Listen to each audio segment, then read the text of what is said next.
Akkam jirtu nagaadha. Nagaa keessaniif isin jecha nagaa keenya iddoo jirtanitti lafa jirtanitti Oromoo mara isin haa ga'u jecha wanti guyyaa irraa qabadhe isin dhufee jiru immoo oduu tokko oduun isaa irraa immoo wantoota hedduu hubachuu dandeessu jechuudha.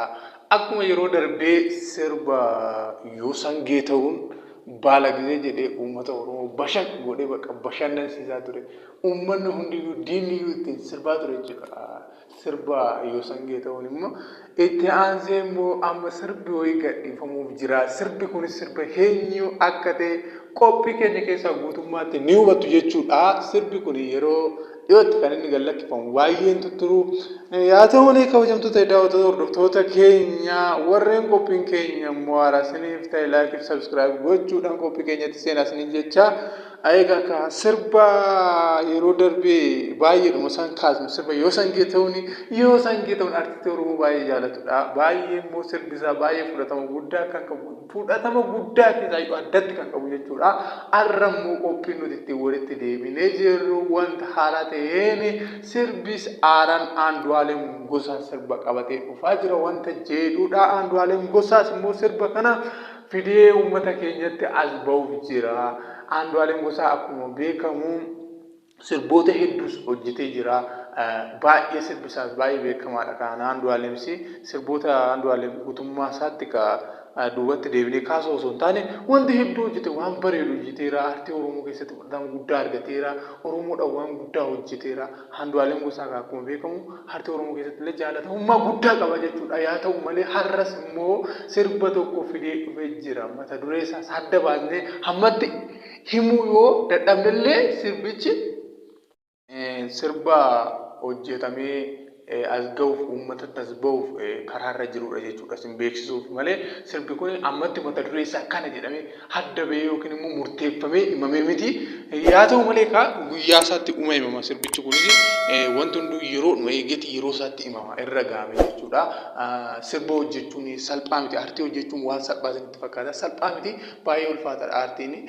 Gaafa nuun fidanii nu biraan gaanii nuyi itti shubbisnee waan nu barbaaddu kun itti sirbinee akka barbaadetti hin taalu nuuf salphaadha. Garuu gaafa aartii keessa seenanii waa'ee aartii hojjetan baay'ee ulfaataadha. Aartiin baay'ee ciminaa fi dadhabbii nama gaafata jechuudha. Kanaaf sirbicha adda bahee yoo isinitti himuu baanne iyyuu abdiidhaan uummanni Oromoo maal jedhaa uummanni keenya wanta itti himame tokko qaaliidhaan qabatee yaadaan qabatee eeggata jechuudha. Yaa ta'u malee sirbi kun kan inni as ba'uuf jirudha. Guyyoota dheeraan turu akkuma beekamu baay'ee waan nama tursus miti. Egaa guyyoota itti aananii fi guyyoota fuuldura keenya jiran kanadha kan inni as ba'uuf jiru. Andu'aalem Gosaa aartii Oromooti. Aartii Oromoo keessaa yeroo jalqabaatiif sirbinni babbaasallee hedduu namatti tolee jira. Ittuma aansuudhaan illee sirboonni inni hojjete baay'ee fudhatama guddaa argatee baay'ee shubbisaan illee baay'ee duddaas namadha. Baay'ee namatti tola. Haa ta'u uummanni Oromoo aartiilee akkanaa kana yookiin immoo weellistoota akkanaa kana qaqqabaachuu ishiitiif ani baay'ee natti tola jechuudha. Oromoon aartiin Oromoo dagaagee dheeratee aga lafa qabatee adeemuu isaatti uummanni Oromoo baay'ee ofitti gammadee jira. Aartiin Oromoo har'a osoo dhabameeti waa'een Oromoo hin beekamu, hin faarfamus, hin beekamus, hin himamus. Kanaaf aartiin Oromoo impoortaantiidha jechuudha jireenya keessatti jechuudha. Impoortaantii bakka faayidaa guddaa kan qabu. It is grateful bakka baay'ee guddaa kan ta'e guddaa. Aartiin baay'ee jaalatamaadhas guddaadhas. Waa'een aartiis hin qalladamu. Immoo ulfaataadhas. Ulfaata aartii hojjechuun salphaa fakkaata. Ulfaataadha garuu aartii hojjechuun. Yaa ta'u kabajamtoota fi daawwattoota hordoftoota keenya waa'een aartiis hin qalladamu. Waa'een immoo